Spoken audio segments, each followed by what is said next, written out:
po sa asawa. First days. Pangunan, siyempre, kuryente, tubig, baon. Pero sa totoo, sadyang hindi sapat mo yun kasi biglang may gagastos siya sa school.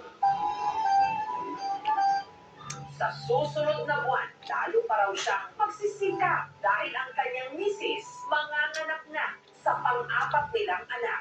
Hindi ko iniisip yung pagod. Ang iniisip ko, yung mapagtapos ko mga ano ko hanggat kaya kong kumayod.